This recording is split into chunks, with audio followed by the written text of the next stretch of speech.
Ok. Salut, c'est Greg. Aujourd'hui, vidéo limite, c'est du live que je fais. On est le lundi 16 novembre et j'ai eu cours là toute la journée jusqu'à 17h, tu le sais. Je suis allé courir juste après, c'est pour ça que je suis encore un petit peu rouge.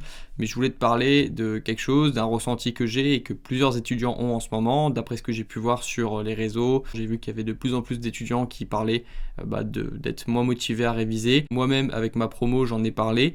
Aujourd'hui, il y avait des étudiants qui étaient moins motivés pour travailler, qui parlaient de déprime, de cercle vicieux et de tout ce qu'on peut ressentir en automne et en début d'hiver et en cette phase de révision.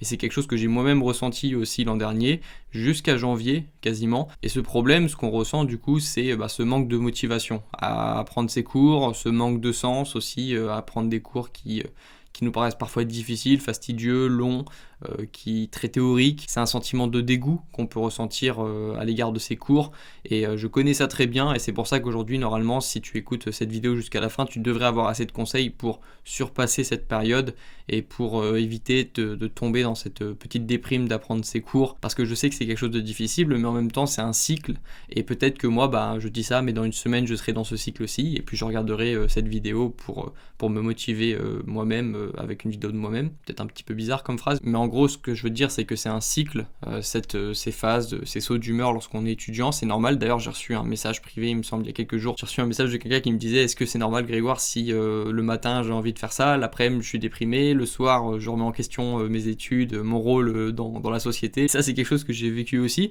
que j'ai beaucoup vécu et puis voilà, c'est un petit peu lié je pense, ces remises en question, le manque d'envie d'apprendre ses cours, le manque de sens, l'isolement en plus en ce moment, tu vois, donc tout ça c'est lié et je vais te donner du coup quelques petites astuces qui moi m'aident dans ces périodes un petit peu de creux, de motivation et que je conseillerais du coup à un pote s'il était aussi lui en manque de motivation. La première chose que je voulais te dire, c'est que ce sentiment d'emprisonnement que tu peux avoir dans tes études, c'est quelque chose qu'on ressent tous à un moment ou un autre. Il y a toujours un moment où tu ressens ce sentiment d'emprisonnement, ce sentiment d'avoir un boulet, de toujours apprendre ses cours et d'avoir des cours qui augmentent de semaine en semaine. C'est un sentiment qu'on connaît tous et donc moi je trouve ça rassurant. C'est pour ça que je voulais commencer par ça, parce que moi justement j'ai fait beaucoup de vidéos l'an dernier là-dessus. D'ailleurs regarde bien ces vidéos si en ce moment tu es dans une période de perte de motivation, tu verras que j'ai les yeux rouges, tu verras que je suis pas bien, tu verras que je me sens pas bien et que j'aime pas ce que je fais, ce que je suis en train de faire. En fait, lorsque j'ai fait ces vidéos, j'ai pas aimé faire ces vidéos parce que j'étais pas dans un bon état d'esprit,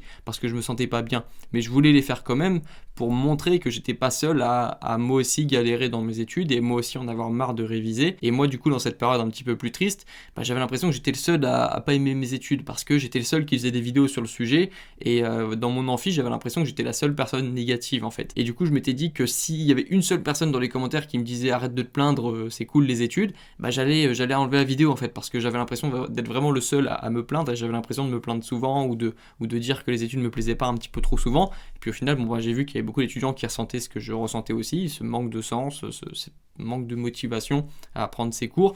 Et donc en fait, je me sentais mieux déjà. Voir qu'on n'est pas seul à ressentir quelque chose lorsqu'on est étudiant, ça fait du bien, parce que parfois dans nos têtes, les étudiants, ils sont tous en ce moment en train de travailler, ils sont tous sérieux, disciplinés, ils apprennent leurs cours, ils n'ont pas de manque de motivation.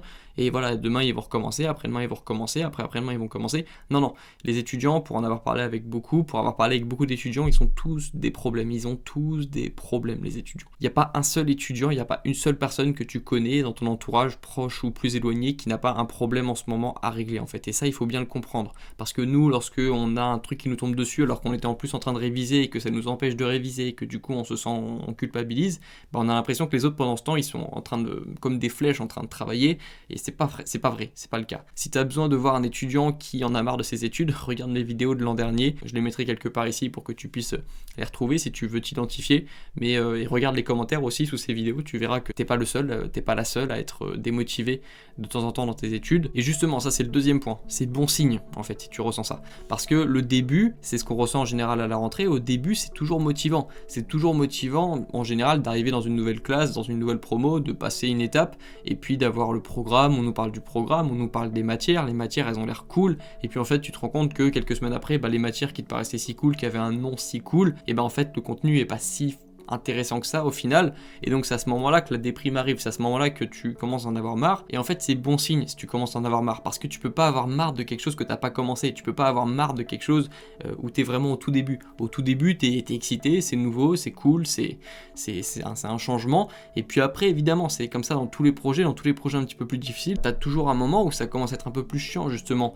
dans tous les projets difficiles, et les études c'est un projet difficile, c'est un projet long, c'est un marathon, et c'est comme le marathon, il me semble qu'arrivé au 30e kilomètre, il y a toujours des kilomètres qui sont longs, tu vois, et c'est comme les 5 premiers kilomètres du marathon, bah ils sont cool, ils sont agréables, tu profites, il y a une bonne ambiance, et puis il arrive des kilomètres après où c'est beaucoup plus difficile, et ce moment-là de manque de motivation, c'est un moment difficile dans tes études, dans le marathon des études. Et moi je dirais que c'est bon signe, parce que si tu commences à en avoir marre, c'est que tu as quand même couru un petit peu, si on veut reprendre l'exemple du marathon, c'est que tu as quand même travaillé un petit peu, c'est que tu as quand même révisé un petit peu pour en avoir marre justement. Et c'est même mieux d'avoir un petit peu de dégoût, de ressentir un peu d'énervement que de rien ressentir du tout en fait. C'est la pire des choses de rien ressentir par rapport à ses études. C'est à ce moment-là que pour moi c'est la pire des choses, de ne rien ressentir à propos de ses études. Soit faut les aimer, soit faut les détester, mais dans tous les cas tu vas pouvoir faire quelque chose. Si tu les aimes, tu vas pouvoir te passionner dedans, plonger dans tes matières, et si tu les détestes, bah, tu vas quand même pouvoir te servir de ce sentiment de dégoût parfois pour faire quelque chose de positif. Encore une fois, utiliser ces émotions négatives. Moi je te l'ai déjà dit, cette chaîne YouTube est née d'un profond ennui et dégoût de mes études à un certain moment de mes études, et ce que je veux dire c'est que c'est mieux de ressentir quelque chose que de ne rien ressentir, parce que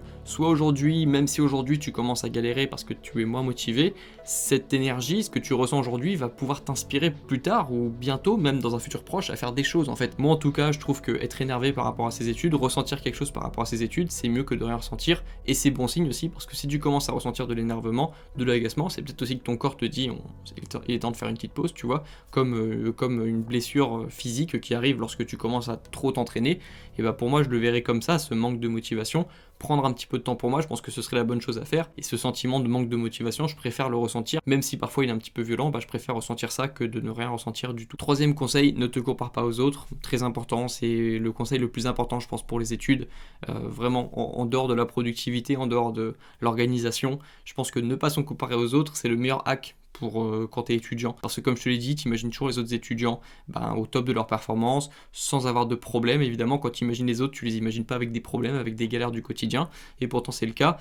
Tu crées toi-même un système dans ta tête. Tu vois, on dit souvent que les études, le système est nul, que le système est pourri, mais en fait je pense que le vrai système, le vrai poison, c'est le système que tu as créé dans ta tête, en fait, où tu imagines tout le monde en train de travailler pendant que toi, tu n'as l'impression de pas travailler. C'est ça le vrai système, en fait, qui te cause de l'anxiété. C'est le système que tu as construit un petit peu sur la même base que les réseaux sociaux, où à chaque fois que toi tu compares ta vie par rapport à ce que tu vois sur les réseaux, bah tu as l'impression que ta vie est nulle. Et lorsque toi tu révises et que tu te vois galérer et que tu imagines les autres en train de travailler et d'être super productif, c'est à ce moment-là aussi que tu construis cette anxiété et cette culpabilité qui n'est pas bonne en fait. C'est pour ça que je te répète depuis le début qu'il y a plein d'étudiants qui ressentent de l'ennui, du dégoût. D'ailleurs tu vas le voir, on n'est pas tout seul sur cette vidéo. Regarde le nombre de personnes qui ont cliqué déjà sur cette vidéo, tu vas te rendre compte que c'est potentiellement des personnes qui ressentent la même chose que toi actuellement.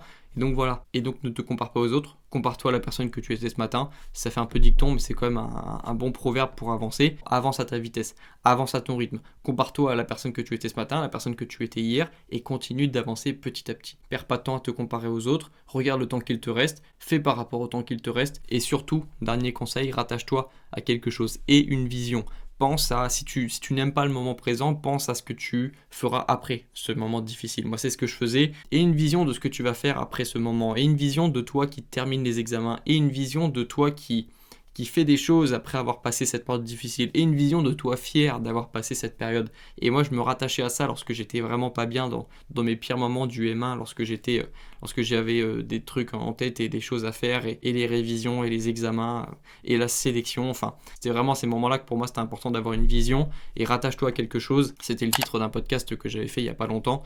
Rattache-toi à quelque chose. Tu peux aussi utiliser la méthode du petit journal, où en gros chaque jour tu vas écrire sur une feuille une chose qui t'a fait rire aujourd'hui, une chose qui t'a rendu heureux aujourd'hui, et une chose que tu as fait et que tu as bien fait et que tu es fier d'avoir fait aujourd'hui. Et tu peux le faire chaque jour, et comme ça chaque jour tu montreras, tu écriras et tu te montreras toi-même, tu te prouveras toi-même que tu as au moins fait une chose positive aujourd'hui, et ça t'aidera à aller de l'avant et à justement éviter de tomber dans l'immobilisme. En fait, rattache-toi à quelque chose et toujours une vision. La vision, c'est ce qui donne du sens à ta vie, de savoir ce que tu as à faire, de savoir aussi ce qui va se passer si ça se passe mal. Ça c'est important aussi de visualiser le pire scénario pour se rendre compte que c'est pas la mort, que c'est pas grave. Je me répète souvent qu'il y a absolument rien de grave qui peut se passer à l'université, sauf si je trébuche sur un escalier et que je meurs du coup, et ça c'est grave, relou. Moi je me rappelais toujours que tous les grands mots là, tous les sélections, master, examen, contrôle blanc, partiel, tous ces mots là, qui te font stresser rien qu'à les entendre, je me disais qu'il y avait absolument rien de tout ça, qui allait changer vraiment ma vie, qui allait